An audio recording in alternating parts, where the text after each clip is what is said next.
little pop-up. Okay. Ready? 1, 2, 3.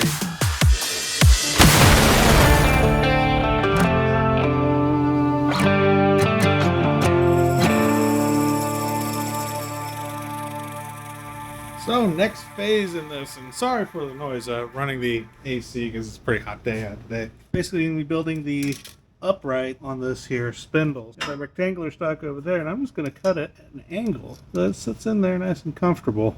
Even if I cut it to about, I don't know, 5 inches off the hub. Not entirely sure how tall I want it yet. First thing is going to be just getting it to match up on the hub. Also means getting the wheel out of the way. At least I think. But no, making this up as we go. And while he's working on that, I am going to try to flip this intake back around. The plan is we want the front of it to be sitting right here underneath the harness bar because the exhaust is going to be, here. I'm really hoping it fits. We're not completely sure it does. This might get interesting. May end up modifying that intake a bit. Belt sander, or maybe even just heat it up, put a little dent in. We'll see.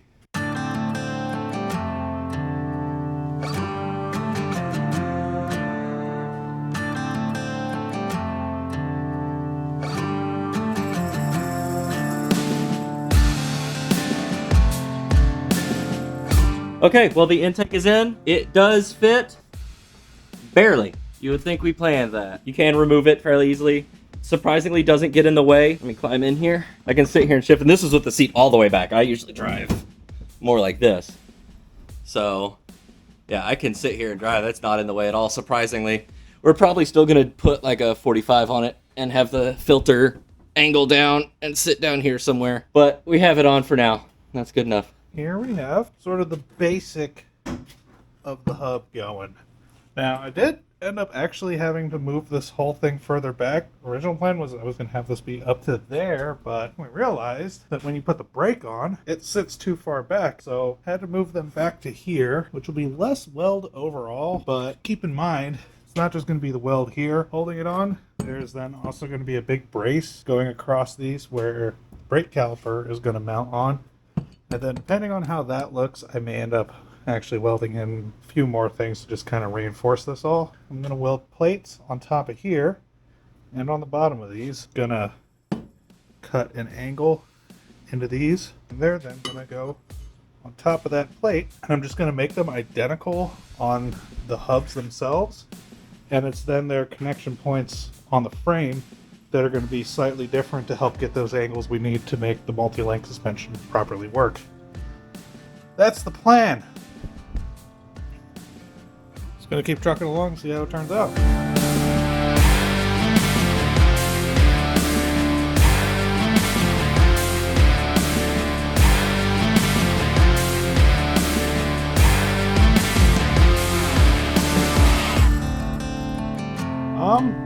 How are we going to do this? I'm not sure the best way. What I think I'm going to do is I'm going to take these hubs, get them bolted to the axles, and just going to leave the jack stands there for now. They're close enough, because one thing I got to figure out is how much of an angle can I get away with here in terms of the way these mount up. Don't think there's much point in having the suspension go like freaking 30 degrees forward. I don't see much of a benefit. So my guess would be 45 degrees or less. Probably leaning a little bit less. I'm thinking 30, something like that. What is nice about these heim joints is I do have some wiggle room on where they sit. Ideally, I would want them to be perfectly straight, where these tabs have, the most strength on being pushed back. You start pushing to the side. Obviously, that's a bit weaker, but they're so thick, and with this car being as light as it is, I don't predict that that'll actually be a problem.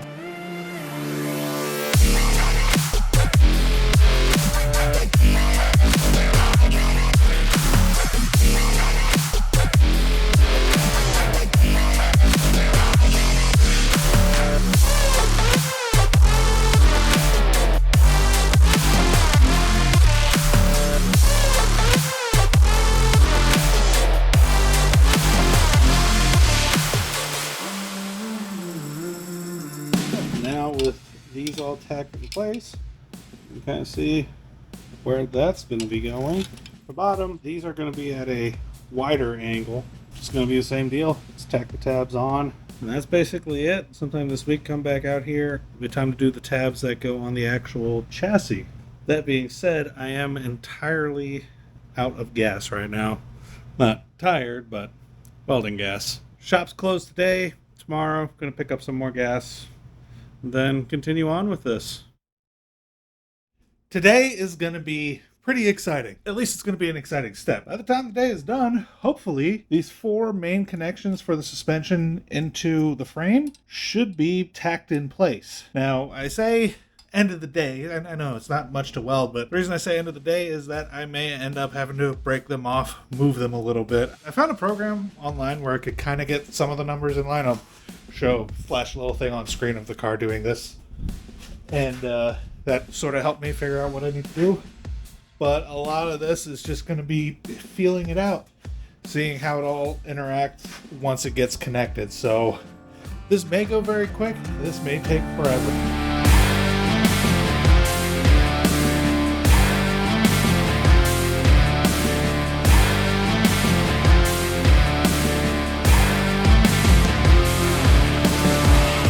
Okay, so running into our first little issue now. This bottom rod right here was meant to go just kind of straight back all the way in it. The problem is that angle, it wouldn't work. My bracket isn't long enough and can't really make new ones efficiently, so try to navigate around that. So mount this so that rather than being even with the frame rail, it's going to sit just a little bit on top of it. That is going to change my geometry some, but not enough to be a big issue. One thing I'm just going to have to make sure is that when it comes to the front rod, I'll have to move it a little bit higher up, because the idea was to bring the pitch center a little bit higher in the car. It helps the car not squat too much under acceleration or dive under braking.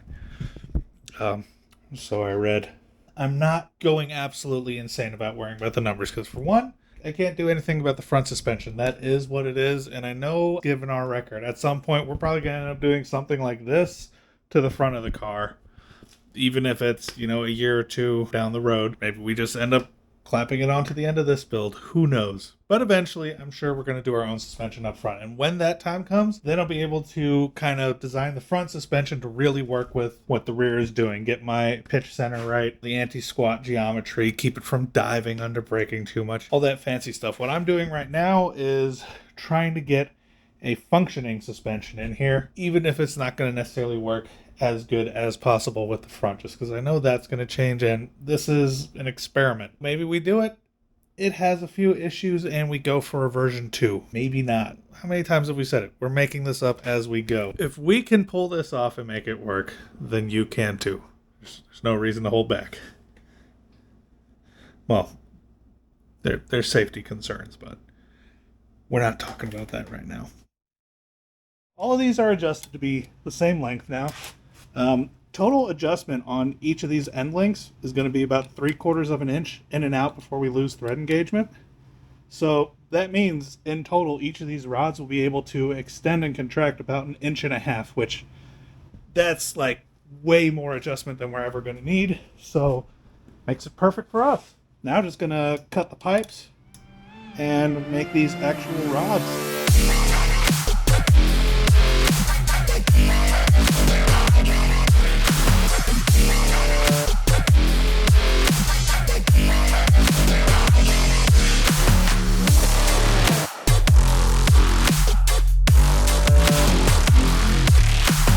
Alrighty. And just like that, now we have our first attempt at the multi-link. See all the different arms moving and doing their thing. And so right now, it still has this bit of articulation because the, I guess you would call it the tow rod or tie rod, whatever you prefer, that's not in yet. So that's the only reason that they can do this. But you see there's no shifting in this direction. It can't move forward or back at all. And these bolts are still loose. That's why there's a little wiggle. But the only movement it allows is going up here. Not feeling any binding all the way throughout, so... And look at how much movement that is. Yeah, this is a track car, so, in all honesty, it's probably going to sit between neutral, and then max compression will be like here. But if we feel like doing rallycross or something like that, it's an option. definitely could. Put some knobby tires on these. I mean, in all honesty, if you, so our push rod is actually going to come off of this top suspension arm. Normally they come off the bottom, but with the axle in the way and kind of the space we have, that would be a bit inconvenient. So we're going to bring it right here off the top with our rocker sitting right there, or cantilever rocker, a couple names for it, and then that's where it's going to articulate.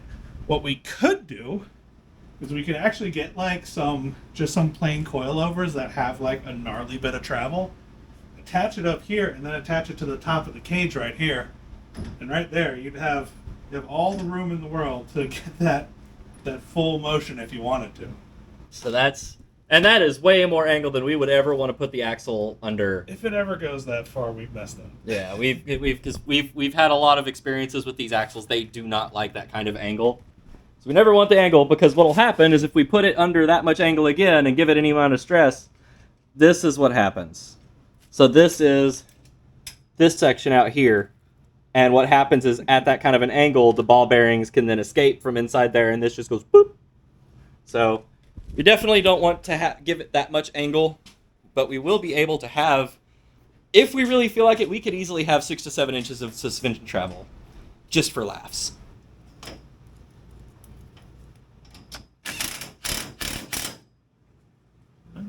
That works really good. That's actually really solid.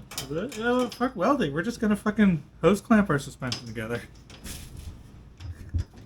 God. Okay, no, yeah, don't need a weld. Wow. I think that'll do. I'm kind of amazed at how well that worked.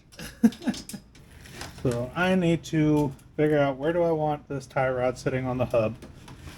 Probably gonna move it to here somewheres. Just looking at this, I'm already thinking the bracket needs to be further behind the hub, because obviously that is going to be behind the plane created by these 4 points. Plan that I got: cut this bracket out of that rectangular stock that we used for the engine mounts. Going to sit on the side of the hub, and then this bracket is going to get welded in place right here. Then with this in place, we're then going to be playing around with the bracket on that side to try and locate it to where we get as little, or ideally no, bump steer.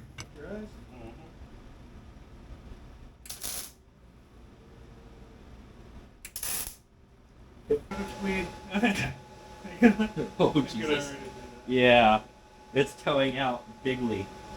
The question is, to stop the tow, but what's happening is that as it's up, that is too far away. That's why it's being pulled in. Because remember, it's not the length of the pipe, it's the mounting point relative to all the other mounting points that matter. Ah. Okay, that's less. Yep.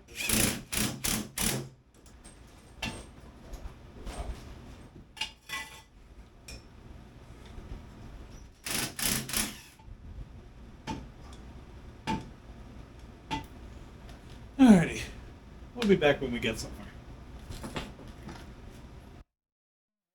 Fast forward, I don't know, 2 hours or so of fiddling around with the exact position and trying to get things as good as we can. And here we are. I know this is pretty flimsy in terms of mounting right now. This is just to locate it right. I'm going to be welding on plates and like stuff around it to really make sure it holds that location well. But that being said, the way that I went about measuring how much bump steer I had, what I did is I had the wheel on here, measured from this side of the wheel to the frame, this side of the wheel to the frame when it's at its lowest point. Then I moved the whole thing up and repeated it. The difference in that was, for us, it ended up being at the front of the wheel. It had towed in by 1/8 of an inch across the distance of 17.5 inches. That means we were getting less than half a degree of toe in across the entire movement, which about 3.5 inches, which honestly more than this is actually going to be moving. Less than half an inch of bump steer, I think, is good enough. Get all that moving nice and smooth. Very, very happy with how this has turned out. Like, that just looks so cool. Editor Bong here. I forgot to record an outro, so here we are. This is the steel reinforcement for our tie rod. Given how long of a lever arm it is, I figured it would be appropriate to really add some strength to it. As always, thank you so much for watching. We really hope you're enjoying the build. Subscribe to keep up with the project and click that like button to let us know you're here for it. This suspension is definitely ambitious given our skill level, but we're excited to be sharing that journey with you. If you want to give us some extra support, there's a link to our merch store in the description, but that's going to do it for this video. We look forward to seeing you in the next one.